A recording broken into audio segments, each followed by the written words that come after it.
Today, I'm going to give you everything I used to win my first Hyrox so that you can use it to win your first Hyrox. I'm going to take you through pre-race routine, warm-up, and strategy and tactics during the race. You can then take all of this information and help you win your first Hyrox. Today's video is about how to win your first Hyrox, but it's not just for people that want to win. It could be for people that want the podium, and it could also be for somebody that just wants to do their very best, get the best out of their body and mind during their first Hyrox to get the best possible result for them. It's not all about winning, so I hope this video helps everybody. Number 1. Race day routine. A few days before your race, Hyrox will release a video on Instagram to show the course layout of the Hyrox that you're doing. It's important that you study this video, watch it, because it'll tell you how many laps you're supposed to run. It'll show you the order of the stations. It'll show you the in and the out area, as well as possibly showing you things like where the changing rooms are, where the bag drop is, where the water stations are.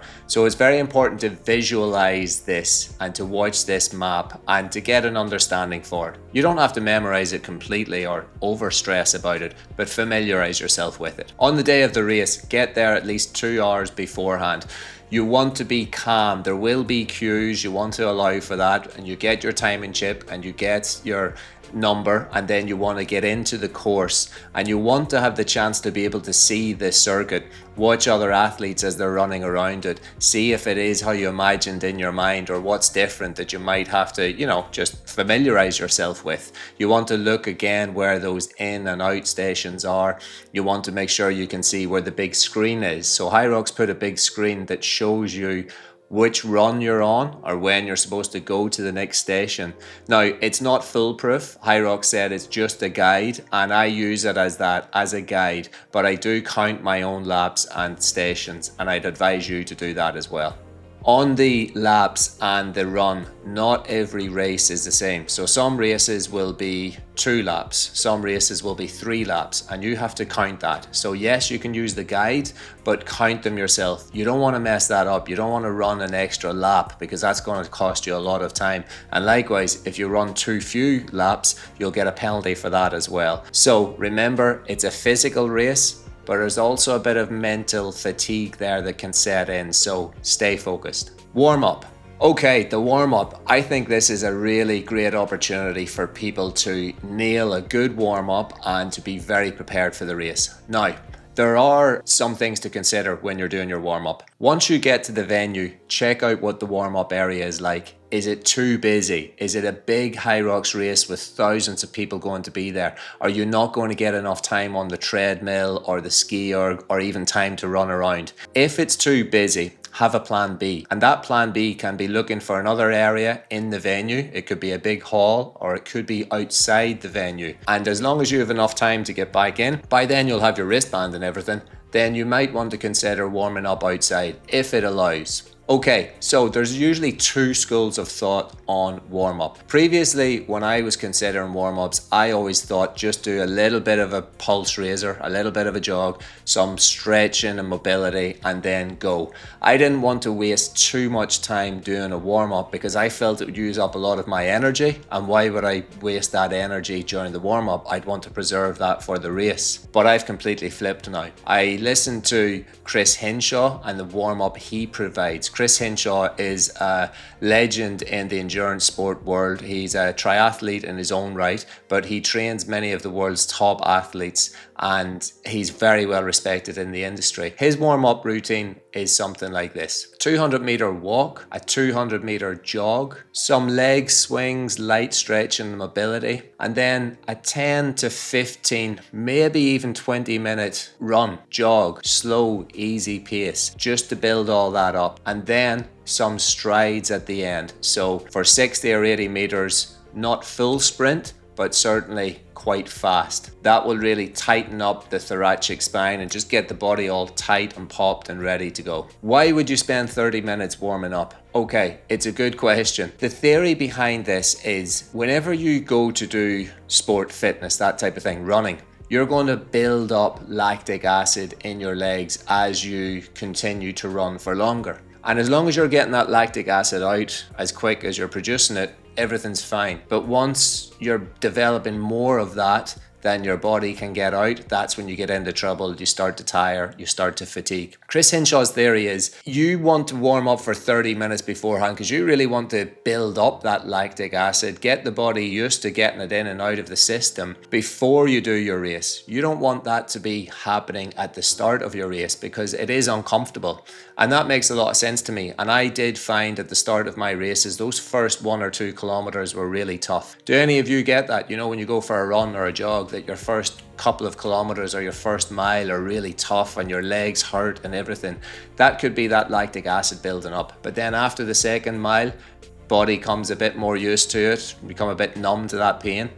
Well, that's the theory of doing this in the 30-minute warm-up before, rather than that all building up during the race. So what's my warm-up routine? I warm up 1 hour before my race is due to start. So if I'm supposed to start at 7 p.m, I'll be starting my warm-up at 6 p.m, and I'll be doing about 30 minutes warm-up, and then I leave myself 30 minutes to relax after or to allow for anything that's unexpected. That's what I would advise as well. It's great to get that time after to kind of relax, gather your thoughts. Number 3, strategy and tactics. Okay, so you're at the start line.